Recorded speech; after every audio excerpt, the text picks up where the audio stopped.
سيئات أعمالنا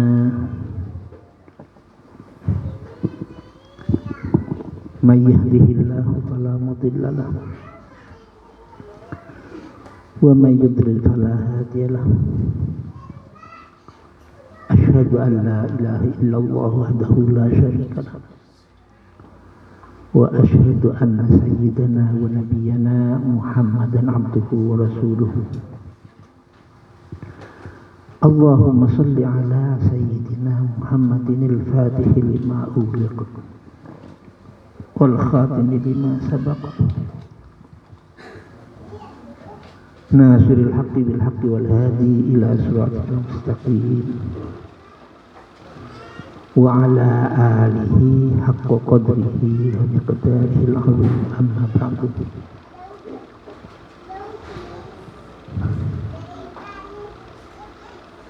para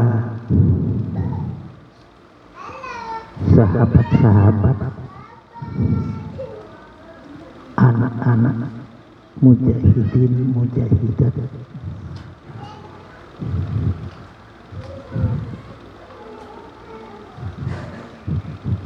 yang mulia di sisi Allah Subhanahu wa ta'ala.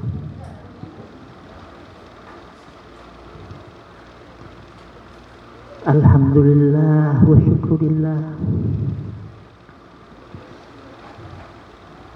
sebuah karunia yang sangat besar dari Allah Subhanahu wa ta'ala. Kita masih diberi kesempatan oleh Allah untuk berkumpul bersama. Dalam hal ini dalam bingkai jihad fi sabilillah ta'ala. Kenapa saya katakan jihad? Karena kegiatan itu adalah merupakan sebuah perjuangan untuk memerangi kebodohan umat Islam yang ada di sekitar kita. Musuh umat Islam adalah kebodohan. Itu yang kita perangi. Makanya perintah dari Allah Subhanahu wa ta'ala pertama kali kepada Rasulullah, Iqra, berarti buang kebodohan. Iqra, hamzah, qaf, ra, hamzah, hanya 4 huruf tapi luar biasa. Iqra, memakai kalimat perintah. Iqra, al-aslu fil amri wujub dalam kaidah usul fikih. Asal perintah itu adalah wajib. Iqra, apa yang disuruh Iqra? Baca Muhammad, apa yang disuruh Iqra? Yang diperintahkan oleh Allah kepada Rasulullah. Dibuang maf'ul bihnya, objeknya, yadullu alal umum dalam kaidah usul fikih. Dalam kaidah nahwu, sebuah kata perintah kalau dibuang objeknya berarti itu menunjukkan umum, tidak khusus. Kalau Iqra kitab sudah jelas. Ini Iqra dibuang, apa kitab, apa itu, apa itu. Iqra. Maka kunci segala-galanya adalah pandai membaca. Baca buku, baca kitab, baca situasi, baca keadaan, baca orang, kebaikan-kebaikannya sampai ada di situ.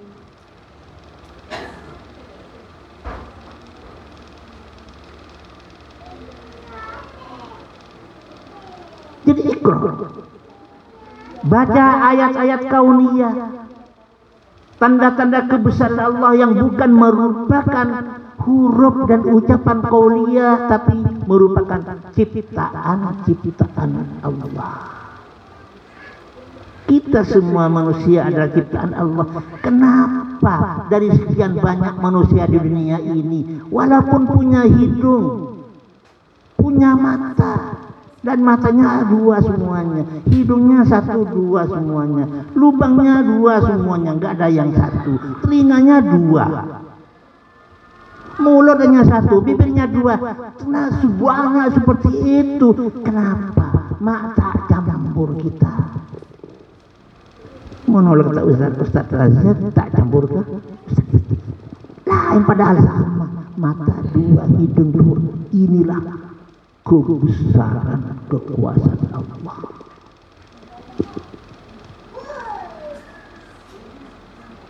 Kadang-kadang tidak terbaca. Mata campur, andi anak sekolah bikin menggelis setong sewaktuan. Anak yang seorang Iqra baca itu. Perlu dibaca. Kalau anak pertama sifatnya bagaimana, maka kita harus mohon kepada Allah bagaimana cara solusi untuk membuat dia itu menjadi orang soleh. Anak kedua begitu juga, bagaimana solusinya untuk membuat dia anak menjadi anak soleh. Ketiga, keempat, lima sampai 10 orang. Pun kita suka, kita juga diberi anak banyak dari TK sampai SMA. Tidak mudah membaca mereka. Ini yang disuruh Iqra juga. Bacalah manusia itu.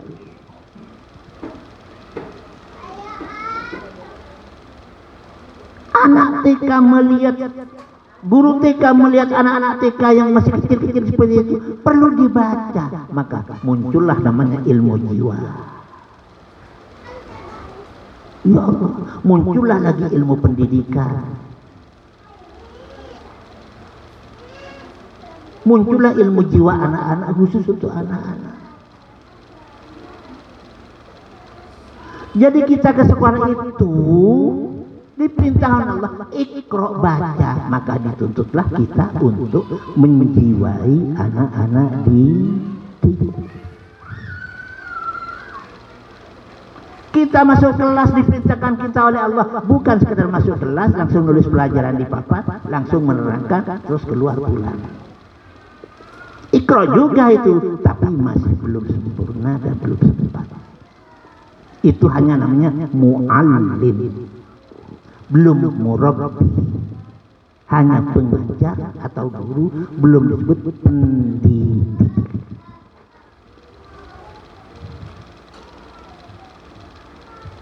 Pendidik itu ada 3 unsur yang paling penting pendidik. 3 unsur.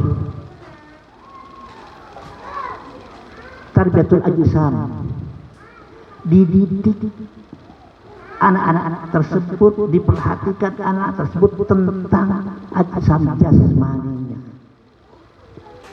maka dijaga nanti kesehatan si anak tersebut, urus makannya anak tersebut. Kalau sakit apa, bagaimana cara solusinya untuk mengobatinya. Itu termasuk tarbiyatul ajsam. Pertama kali yang diperhatikan kita adalah kesehatan anak-anak didik kita. Itu tugas kita.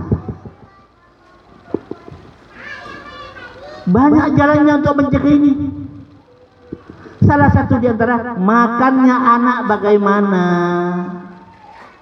Diperhatikan anak-anak itu makan, takut-takut makan, beli apa makanan yang tidak sehat, nanti akhirnya jadi sakit.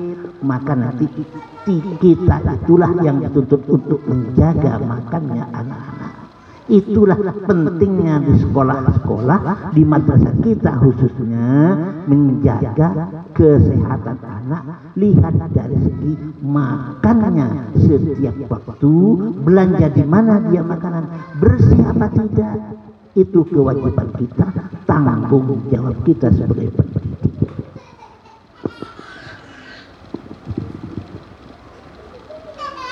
Kewajiban bagi kita. Wajib adalah sesuatu yang wajib dikerjakan. Kalau tidak, berdosa. Ini wajib. Maka wajib kita menjaga mereka. Kenapa? Karena itu sudah diserahkan kepada kita selama ada di lembaga. Kita wajib, kalau tidak kita lurus maka kita berdosa kepada Allah, karena sudah kita menyalahi amanah dari Allah kepada kita, dan sudah diterima tanggung jawab kemarin yang diserahkan oleh wali-wali kepada kita selama ini. Yang kadang-kadang kita lalai, lupa.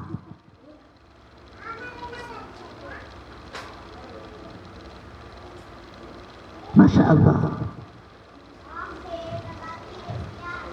ini tugas pendidik.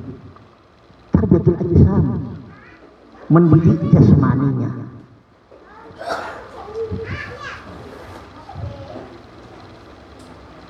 Kemudian setelah itu, yang kedua, tugas sebagai murabbi, tarbiyatul aqli, intelektualitasnya diisi oleh kita dengan ilmu sebagai macam-macam daripada disiplin ilmu yang kita ajari. Sudah di Al-Fatihah diberi bagian-bagian mereka. Yang fikih sudah ada untuk mengisi mereka dalam bidang fikihnya. Setiap kelas sudah ada, setiap lembaga sudah ada yang bertanggung jawab dalam hal ini. Itu merupakan sebuah kepercayaan di lembaga untuk mengisi anak-anak tersebut dalam bidang itu. Karena tidak mungkin kepala sekolah memberikan semua, kepala madrasah memberikan semua disiplin ilmunya diberikan sendiri. Tidak mungkin, maka harus dibagi-bagi. Itulah tatanan organisasi. Kita ikut kepada Allah menata dunia ini, Allah menata kehidupan di dunia ini dengan cara organisasi yang disiplin. Allah Maha Disiplin, Aziz. Coba Allah ngatur matahari terbit dari timur ke barat, bulan begitu juga, bintang, serba disiplin Allah. Jam sekian terbit, jam sekian terbenam. Sudah dengan putaran-putaran mereka semuanya, itu semuanya Allah buat disiplin agar supaya tidak rusak. Ini contoh dalam berorganisasi kita. Maka ditirulah oleh manusia cara itu. Dengan cara bagaimana? Manusia buat jam, dibuat jam itu disiplin. Ini contoh bagi kita. Ada orang tetap jarak, terus jam. Ada orang tetap jalannya. Enggak. Kalau ada orang lambat, kalau ada orang cepat. Kalau seperti itu artinya jamnya tidak akan cocok. Kalau sudah tidak cocok, jam kira-kira dibuat pedoman apa enggak orang. Itu contoh bagi kita. Seseorang bisa jadi contoh apabila disiplin. Ada orang tetap jalannya, tidak ada orang tetap jalannya. Dicaci maki oleh orang tetap jalannya, di alam benoreng tetap jalannya. Itu namanya disiplin. Istilahnya dalam filsuf ikhlas. Karena semuanya karena Allah. Ini pentingnya dalam 5 dasar kita di Al-Fatah Pancajiwa. Jiwa keikhlasan itulah sumber dari semua 4 jiwa. Tidak akan terjadi, tidak akan terbentuk sebuah berdikari, tidak akan terbentuk dengan baik sebuah persaudaraan ukhuwah Islamiyah dan semuanya itu tanpa keikhlasan itu berjalan dengan disiplin di dalam hati setiap orang. Paling mudah contoh jam. Tengah malam jam berkurang. Nanti kalau jam tengah malam umpama jam berkah kan, subuhnya nanti tak cocok. Orang tersesat semuanya. Dan jam ini tidak pernah rekan semua cengkian benkan jana berjemah. Iya, dari mana? Bandikian cepat dia. Terus bandikian dari belum pernah. Tidak ada jam lembu-lembu. Karena itu jalannya sudah sesuai dengan apaan. Yang ikhlasnya, yang menurut kita itu adalah karena Allah. Yang ikhlas jalan. Itulah yang perlu kita tempa hati kita, latih hati kita. Semuanya tidak bisa tanpa berlatih. Akan dicapai sedikit demi sedikit. Tanpa latihan tidak akan bisa. Itu nama istrinya riyadhah. Mungkin kalau saya umur 10 tahun, umur 20 tahun, umur 20 tahun keikhlasan itu mungkin sedikit sekali. Wajib kita melatih umur 30 tahun bertambah tebal keikhlasan itu, bukan berkurang. Umur 40 tahun lebih lagi keikhlasan itu bertambah, bukan berkurang. Umur 50 tahun terus hidup kita selama berapa tahun di situ, maka jiwa keikhlasan kita terus akan bertambah, bukan malah berkurang. Kalau berkurang, na'udzubillahi min dzalik, bisa berdikarinya yang dalam istilah kita dalam istiqomah. Berdikari itu istiqomah dalam bahasa tasawuf. Karena sudah percaya dan yakin semuanya dari Allah, maka ini bergantung semuanya kepada Allah. Hati terus bersama dengan Allah. Akhirnya istiqomah. Ada cacian dari kanan, tetap istiqomah. Ada pujian dari kiri, tetap istiqomah.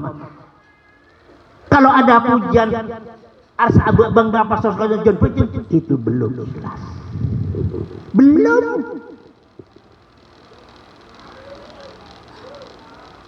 Dicaci langsung down, berhenti, belum ikhlas, tandanya belum ikhlas.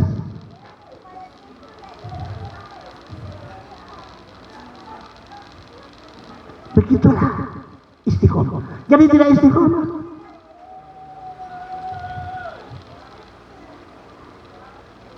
Detik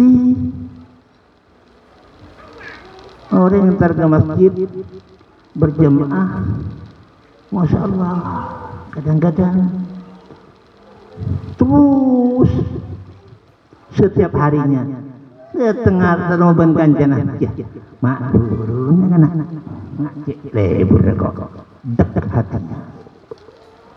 Alah guna tade, apa? Cak gojain gojaan kok nih larang. Itu namanya belum lillahi ta'ala. Itu namanya kata Syekh Fudail bin Iyad, tarakul amal min ajlin nas riya. Insyaallah ada.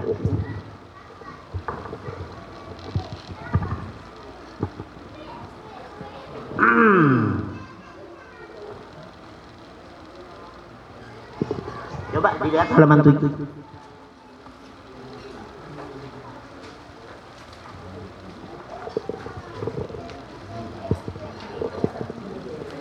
Halaman 7. Ada ya? Di bawah. Salasun min alamatil ikhlas. Ada 3 rambu-rambu ikhlas.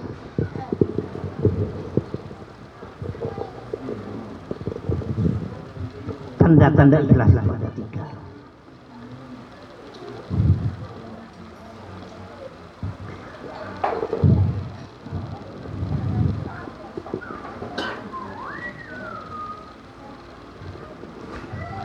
Ini dari salah seorang sufi terkenal, Rinnun, di zaman tabi'in. Beliau berkata, min alamatil ikhlas. Diperhatikan, bukan alamatul ikhlas.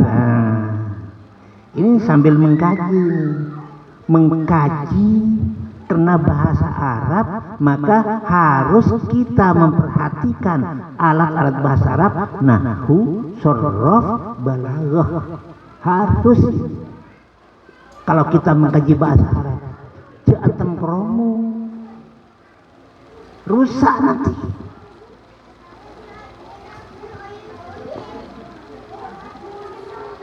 Min alamatil ikhlas, min, di antara. Jadi kalau di antara berarti tanda ikhlas masih ada lainnya, bukan hanya 3 ini.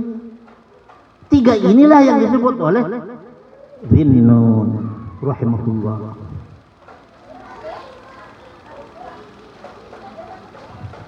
Pertama, istiwa'ul madhi wa dhammi minal ammah. Istiwa'ul madhi sama antara dipuji wa dhammi dan dicela. Kata tadi, dipuji tetap jalannya. Kalau mobil jalannya 40, tak oke, tak dorong. Wa dhammi dicela, tetap jalannya. Tetap 40 km per jam. Itu tanda-tandanya. Jadi seseorang apabila mengerjakan sebuah perbuatan, diuji dengan sebuah celaan, langsung down, dia berhenti. Itu tandanya belum ikhlas. Maka bagaimana kata Syekh Fudail bin Iyad di bawah sekali, wa anil Fudail ibn Iyad radhiyallahu anhu, dan dari Sayyidina Fudail bin Iyad. Sayyidina Fudail ini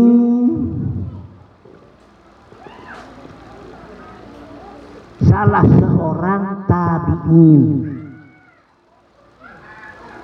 muridnya Sayyidina Husain bin Ali, yang mendapatkan ijazah La ilaha illallah dari Sayyidina Ali, Sayyidina Ali dari Rasulullah. Ketika kita mengucapkan la ilaha illallah, la ke kanan, la ilaha ke kanan, tiada Tuhan illa, sampai Allah dibuang ke kiri, lafaz Allah ditanam di dalam sanubari sebelah kiri, di bawahnya susu sebelah kiri. Itu cara mengucapkan la ilaha illallah.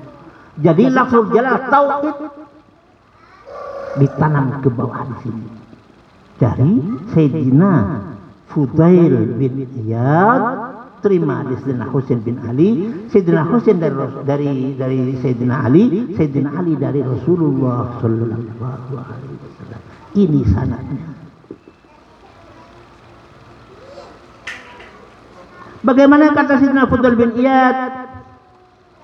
Tarkul amali li ajlin nas, meninggalkan sebuah pekerjaan karena manusia, karena seorang pulang kelek rasanya, mak burun kok ngebesek dia pas ambu.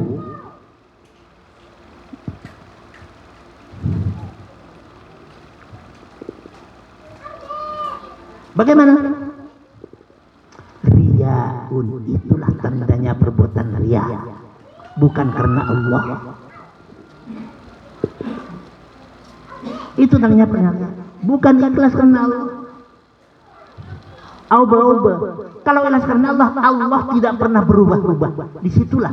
Kalau kembali kepada Allah, Allah tidak pernah berubah-ubah. Teguh.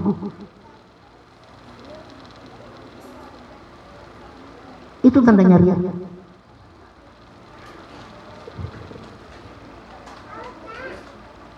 Dalam Al-Quran, surat Al-Kahfi ayat terakhir, faman kana yarju liqa'a rabbih falyamal amalan sholihan. Amal soleh. Jadikah amal kita amal soleh? Apakah soleh itu? Soleh itu adalah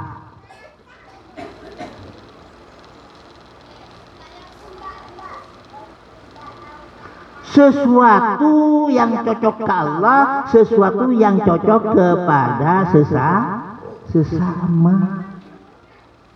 Itu soleh namanya.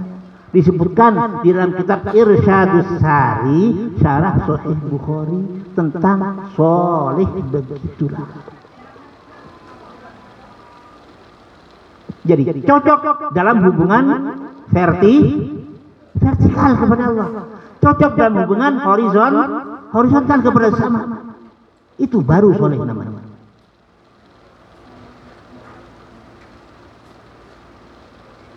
Duribat alaihimuz zillatu aina ma suqifu. Manusia itu akan ditimpa azillah, kehinaan. Aina ma suqifu, di mana saja mereka berada. Hidup di Indonesia akan ditimpa kehinaan.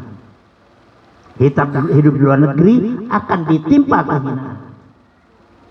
Hidup di Bondowoso akan ditimpa kehinaan. Di Jember akan ditimpa kehinaan. Di Situbondo, Banyuwangi, di mana saja akan ditimpa kehinaan. Ainama suqifu. Kecuali dua syaratnya. Illa bihablim minallah, kecuali memperteguh hubungan dengan Allah secara vertikal. Wahablim minannas, menjaga hubungan pertalian dengan sesama manusia. Disitulah oleh Allah bagus dan ke Allah. Tapi coba katakan kecukup belum dapat dikatakan sholih.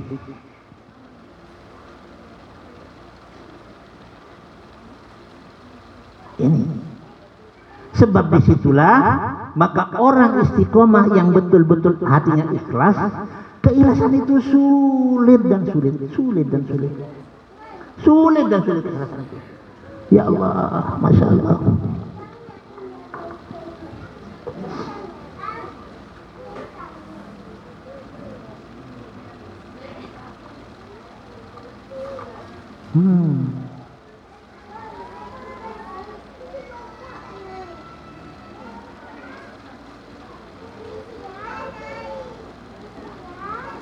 Allah.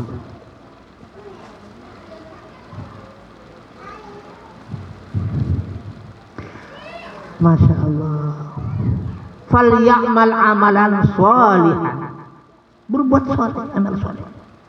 Itu dikatakan amal soleh namanya. Cocok ke Allah, cocok kepada sesama. Orangnya orang soleh. Kalau masih belum dapat mendapat kategori soleh. Bisa-bisa hanya majazan, bukan hakikatan. Ini.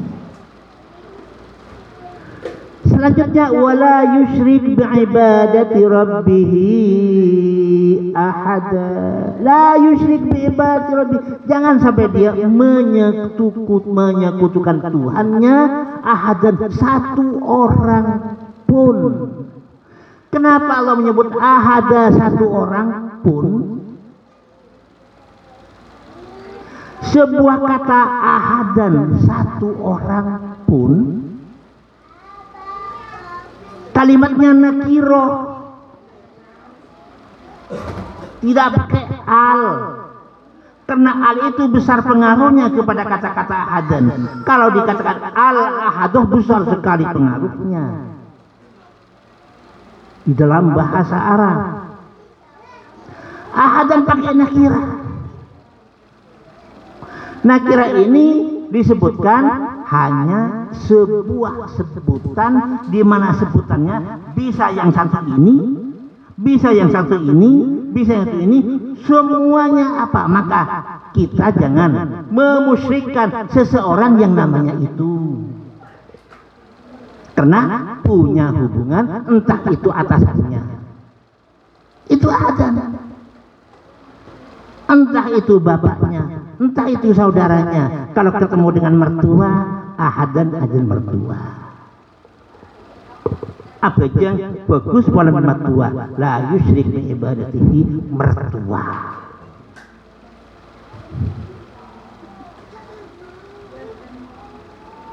Jadi kalau kita bekerja sesuatu karena sesuatu itu ada seseorang, maka itu namanya disebut syirik. Yang seharusnya sholatnya untuk Allah diberikan kepada mertua. Contohnya, la yusyrik bi'ibadati rabbihi ahada. Ini saya contohkan sholat, lebih mudah. Amal ibadah kita banyak, lebih-lebih dalam perjuangan kita di sini di Al-Fatah. Satu antara lain menuangkan ilmu pengetahuan kepada anak didik. Dua, mendidik perilaku anak-anak didik kita. Ini tujuan pendidikan yang ketiga, yaitu tarbiyatul akhlak. Bukan sekedar tarbiyatul intelektual, tarbiyatul akhlak. Akhlaknya ini pucuk yang paling tinggi dari dunia pendidikan adalah akhlak. Makanya disebutkan al-adabu fauqul ilmi, ilmu di bawahnya. Betapa tingginya nilai anak-anak kita dalam masalah akliyah intelektualnya dalam tarbiyatul akli tadi ataupun tarbiyatul jismi, hebat sudah anak itu, betul-betul sehat. Sudah dijaga olahraganya, dijaga itunya, dijaga sudah macam-macam disiplin olahraga. Entah lewat itu pramuka, entah itu lewat sepak bola, entah lewat kasti, entah lewat pingpong, semuanya, entah lewat bela diri, olahraga di situ untuk tarbiyah jasmaniahnya. Betapa tingginya sudah itu. Kalau saya dulu waktu masih kecil, umur 7 tahun, pernah disuruh oleh abah belajar silat, ya, belajar silat. Sampai di pondok Tegal dulu belajar silat. Kok langkahnya waktu itu tepat ke langkah apa? Langkah mutar. Saya di depan pondok Tegal ini, di depan pondok ini kan sabu juraju bukan pos. Terus ada cokot pindah langsung ngaleng. Kaget.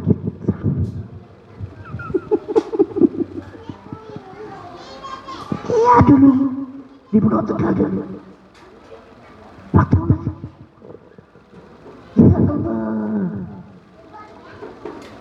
di bawahnya rumah itu di Bener Langker itu dulu ada rumah. Rumahnya Macedin Ustaz Uslani.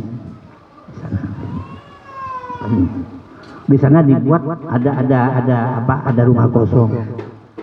Dibuat latihan untuk belajar silat. Saya waktu masih kecil. Udah macam-macam. Salah satu di antaranya ya Macedin Ustaz Hadromi itu lagi yang aktif itu. Namanya Kak Zakaria, Pak Jaida, yang aktif dulu.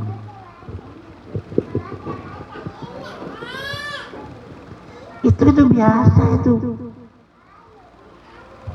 Lompat hubungan biasa.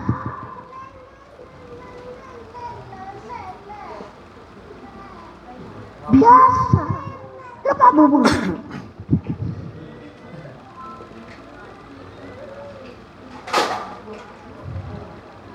Tapi berhubung pada suatu ketika, ada seseorang pas nyoba pergi ke pasaran Rebuan Prenduan. Di sana berjual jamu orang Pamekasan. Nyaman Pak apalah kalau bayar saya dan tidak perlu disebut namanya itu. Kalau kita sebut namanya itu namanya gaib. Sudah boleh. Biasa itu jamu kan gitu, muncul ke junilnya. Jadi ngalah kencing, ambil ambil bulu najam besok ke gede pas bulu najam mah yang kak tak lekan dia berguncang sampai di orang itu ini kak kalah tacuk pun mutakal mulut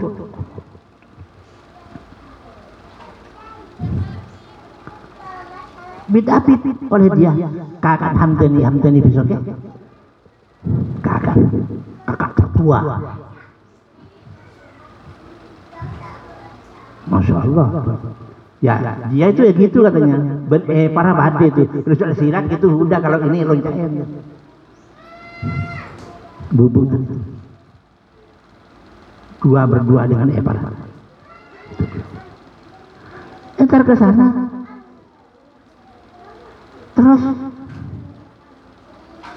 makin dulu pak mak terongot sih gue pak sabar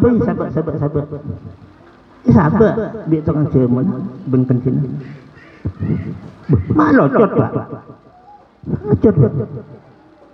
locot bulun aja masa beda kan mereka pak maka tegang cemun bilang kabeng yang ki atu ilmu lagi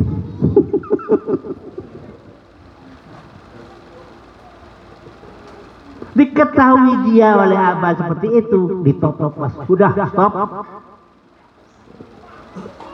ambuh ditutup pencaksilat takut dibuat media seperti itu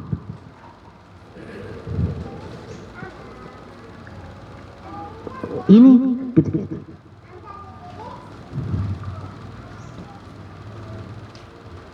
karena nanti bisa salah niat maka tindakan-tindakan seperti itu disebut tindakan pencegahan kalau mampu silakan tapi jangan sampai mengungkapkan dan mengandalkan kehebatan itu yang tidak bagus tapi bagaimana belajar bela di satu untuk olahraga 2 belajar bela diri siapa tahu deki ada singa nyer gitu tidak masalah tapi harus teguh harus istiqomah tidak akan bisa istiqomah kalau tidak ikhlas kalau hatinya bukan memang karena Allah tidak bisa berdikari itu tidak akan bisa berdiri kalau keikhlasannya itu tidak kuat. Jadi pancajiwa yang 5 itu sudah saya berikan perumpamaan. Tahu banyak dengan apa dulu?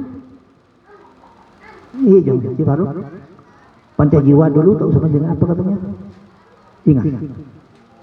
Anji Farouk sendiri dulu mau coba katanya. Tak ubahnya dengan rokok. Ingat dah. Iya kan? Rokok. Persis dengan rokok. Pancajiwa itu sama dengan rokok. Jadi pancajiwa itu kumpulan dari 5 panca disatukan. Makanya jadilah pancajiwa. Bukan keikhlasan pancajiwa. Jadi bukan keikhlasannya saja. Itu hanya bagian dari pancajiwa. Jangan dikatakan pancajiwa keikhlasan. Berdikari bagian dari pancajiwa. Ukhuwah Islamiyah bagian dari pancajiwa. Kesederhanaan bagian dari pancajiwa. Bebas tapi Islami. Tapi Islami ini merupakan tambahan dari saya. Takut ada yang kurang paham tentang pancajiwa, maka ditambah tapi Islami di belakang. Kalau aslinya bebas seperti di Gontor itu hanya bebas. Karena kata tadi mulai daripada jiwa keikhlasan sampai ke bebas itu adalah satu bagian. Sama dengan rokok, pancajiwa itu berguna apa? Keikhlasan itu berguna.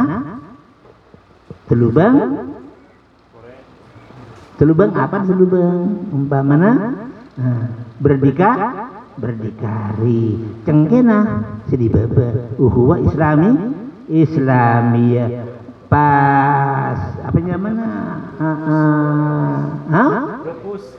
apa namanya ya apa ya ya kan apa gitu apa ya ya apa uhuwa Islamiyah jadi bebas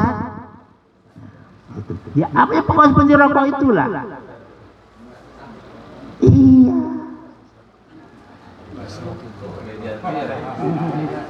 jadi ukhuwah Islamiyah itu bukan pancajiwa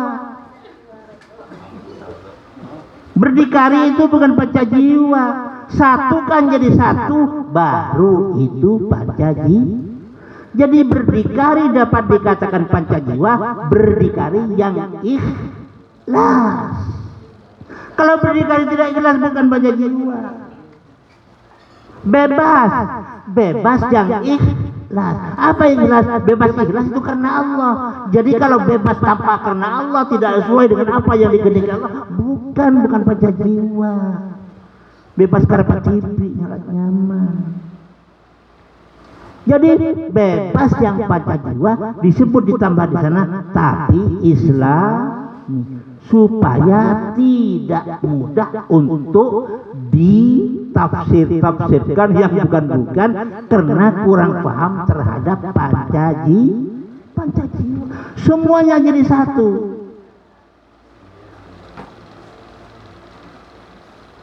saling berhubungan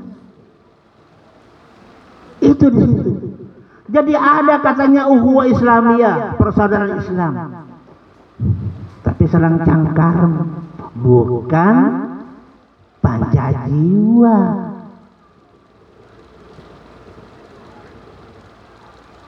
salang kocain bukan pancajiwa jadi pancajiwa yang ikhlas karena Allah itulah yang pancajiwa ini yang harus dipahami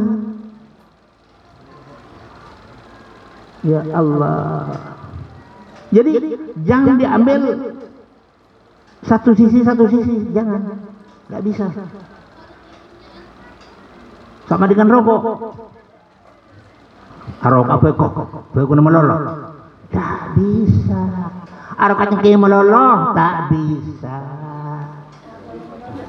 arokat lubang melolo tak bisa rokok tapi tade boy tak bisa coba tanya ki ke ahli rokok dek lemak rokok bang tade apa ya nyaman tak nyaman coba boleh sekarang boleh kalah rokok terus boleh enak tak enak sama itu jadi pancajiwa jangan sampai pancajiwa lebih mudah saya umpamakan pertemuan kemarin itu sama seperti rokok jadi kelima-limanya menjadi satu itulah contoh tentang pancajiwa jadi ingat kepada tadi kata Syekh Fudail bin Iyad tarkul amal li ajlin nas meninggalkan sebuah perbuatan hanya karena alasan orang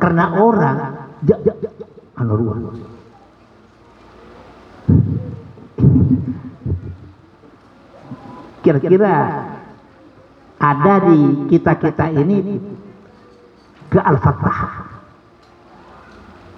yang masih tersirat dalam hati seperti itu. Contoh, terus terang saya sebutkan saja, ya. Saya sebutkan saja, biar itu menjadi hal yang konkret. Kenapa banyak kita itu kalau jemaah zuhur tidak ke masjid?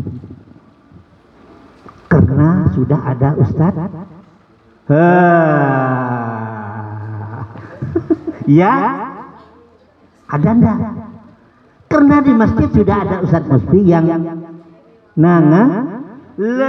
tanyakan kepada diri sendiri, kenapa kenapa saya tidak ke masjid? Tarkul amal min ajli Ustaz Musfi. Itu bahwa kita ini tandanya masih punya ria di dalamnya.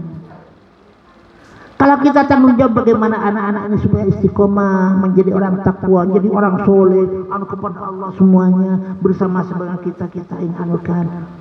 Semuanya nampak sekali nanti bagi anak, jiwanya anak-anak ini betul-betul terpenuh. Insya Allah, kalau semuanya itu sudah seperti itu. Jadi masalah dalam hati ini, masalah ria, masalah ikhlas itu berat dan berat dan berat.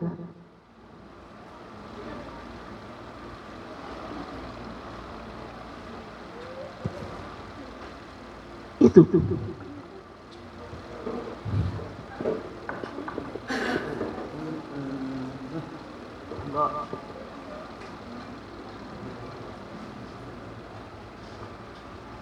Masih ada waktu, Ustaz?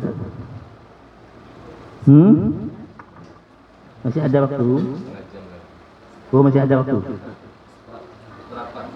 Hah? Iya.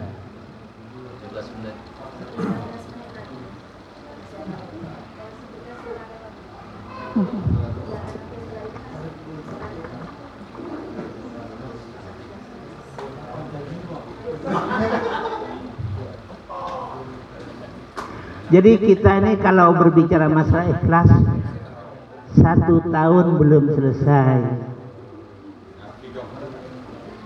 Lebih-lebih kita hubungkan dengan pancajiwa. Hanya kepada pancajiwa yang hanya 5. Belum lagi di luar pancajiwa yang banyak itu.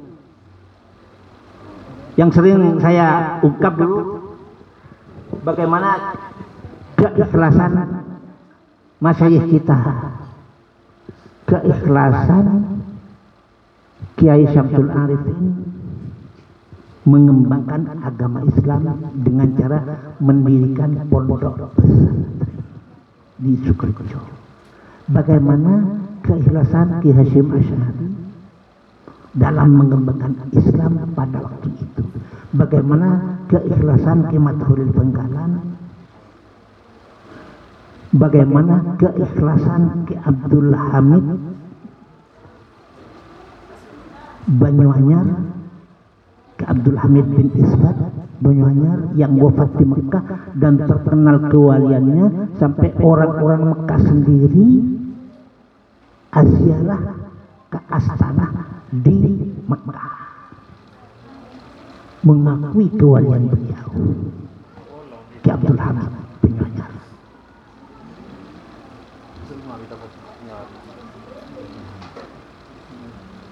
Dan lain-lainnya. Ki Zainin, Ki Jauhari, hebat lagi yang tasawufnya tidak nampak sebagai tasawuf yang kita perkirakan, ternyata tasawufnya sangat dalam sekali adalah Kiai Gontor. Kelihatannya modern, tapi tasawufnya Masya Allah luar biasa. Kalau saya rasakan,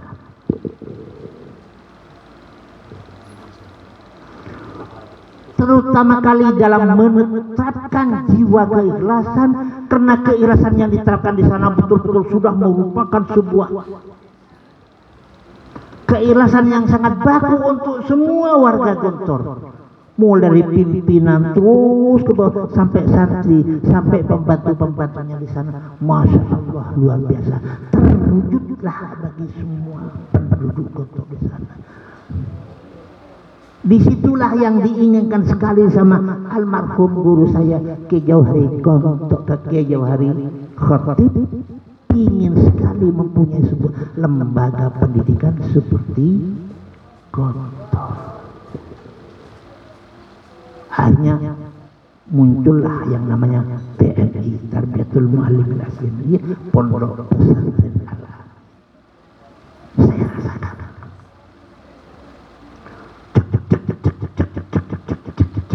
Allahu Akbar. Memang orang luar biasa, mulai dari mbahnya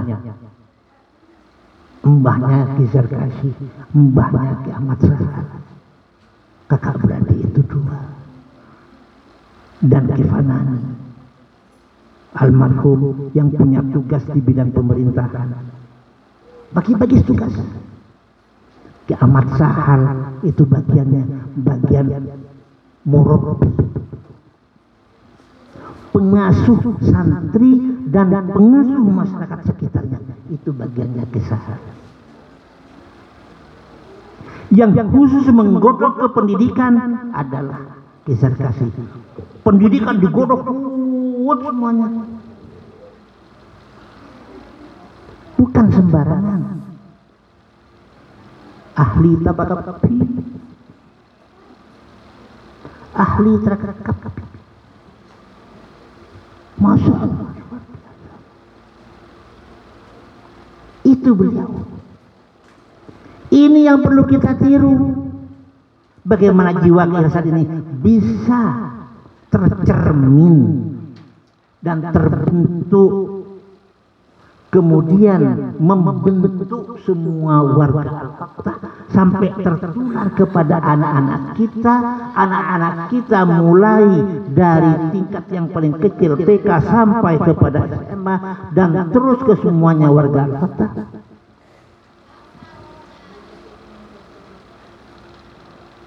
Bisa terpatri di dalamnya. Ini kita lakukan. Dengan kemandirian beliau-beliau itu, artinya tetap fokus hanya kepada Allah, tidak mengandalkan siapa-siapa dan itu. Jadi akhirnya oleh Allah didatangkan. Patabarin dia. Alhamdulillah, karena dibutuhkan masih diterima.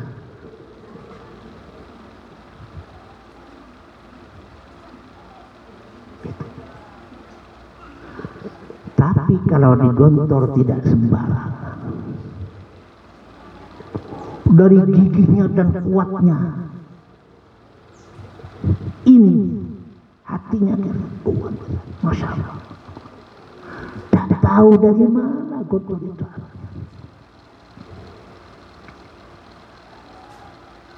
Itu Bunda Kiai. 10 tahun kamu ada di gontor, jangan merasa kamu tahu apa gontor dan siapa gontor. Pulang ke rumah kamu mau niru gontor, tidak akan bisa kamu niru seperti apa yang ada di gontor, karena sulit untuk ditiru.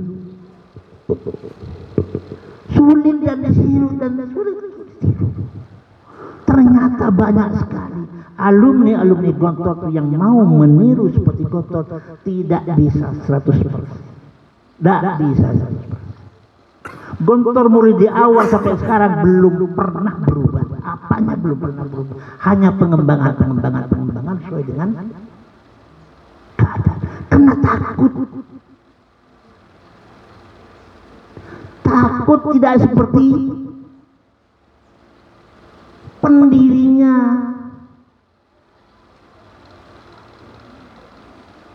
Takut suul adab ke pendirinya, tidak pernah dirubah. Takut seperti Azazil, malaikat yang menjadi kekasih Allah, yang mengurus surga. Semuanya itu urusan Azazil. Azazil itu dibuat dari nurullah, yang lain makhluk itu dari nur Muhammad. Malaikat Jibril, Ibrahim, itu semua malaikat itu hanya dari nur Muhammad. Azazil dari nurullah. Hanya sayang, ini merupakan apa ini? Merupakan contoh bagi kita, pelajaran bagi kita. Ini min ajli tasyri istilahnya. Jadi hubungan ini Allah ciptakan seperti itu karena legislasi hukum di permukaan bumi. Hukum yang harus ditiru. Beginilah cara. Jadi semuanya itu sudah Allah atur. Kita tinggal niru aturan-aturan yang Allah ini. Semuanya itu serba aturan. Bagaimana Azazil? Sudah sampai pada waktunya Allah untuk menguji kepada Azazil, untuk menjadi hukum nanti bagi umat saya. Maka Allah menciptakan makhluk lainnya, antara lain menciptakan manusia. Diciptakanlah Nabi Adam. Setelah itu diciptakan Siti Hawa, yang dibuatnya dari Nur Muhammad semuanya. Nabi Adam diambilkan dari bumi, yang semuanya yang ada ini, makhluk yang ada ini dari Nur Muhammad. Laulaka lama khalaqtul aflak. Itu dalam hadis qudsi. Kalau tidak karena kamu Muhammad, laulaka, kalau tidak karena kamu Muhammad, lama khalaqtul aflak, pasti aku tidak akan menciptakan aflak. Aflak ini merupakan makhluk-makhluk yang ada ini. Aflak namanya bumi, bulan, dan semuanya yang ada. Makhluk-makhluk yang itu aflak. Itu aflak. Termasuk cahaya.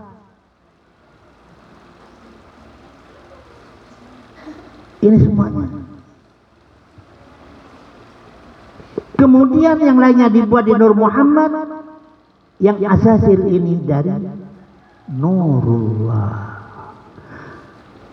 Datanglah yang namanya makhluk baru, Nabi Adam alaihissalam, diciptakan oleh Allah dari tanah-tanah yang ada di bumi ini. Diambil semuanya, dibuatkanlah bentuk seperti manusia. Nabi Adam panjangnya 60 hasta. Satu hasta itu kira-kira sekian setengah meter. Jadi kalau 60 hasta, Nabi Adam kurang lebih antara 30 meter lebih. Dek rumah tinggi.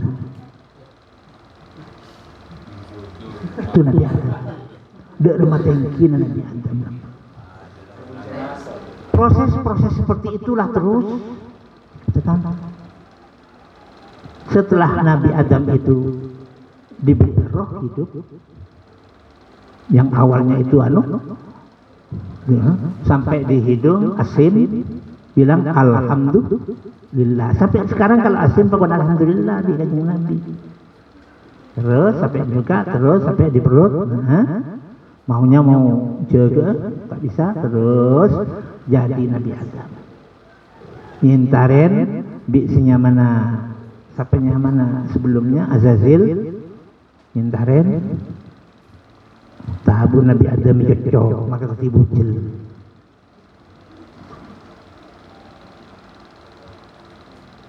Terus hidup. Setelah hidup, Nabi Adam sudah sampai waktu untuk menguji yang harus menjadi hukum bagi umat manusia. Umat manusia harus mengambil pelajaran. Makhluk di permukaan bumi ini harus mengambil pelajaran, yaitu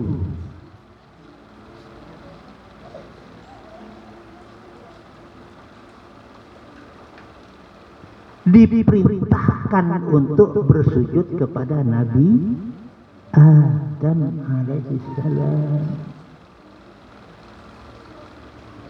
Wa idza qulna lil malaikati isjudu li adama fasajadu illa iblisa aba wastakbara wa kana minal kafirin. Semua malaikat semuanya termasuk Azazil diperintahkan untuk bersujud kepada Nabi Adam, tapi yang namanya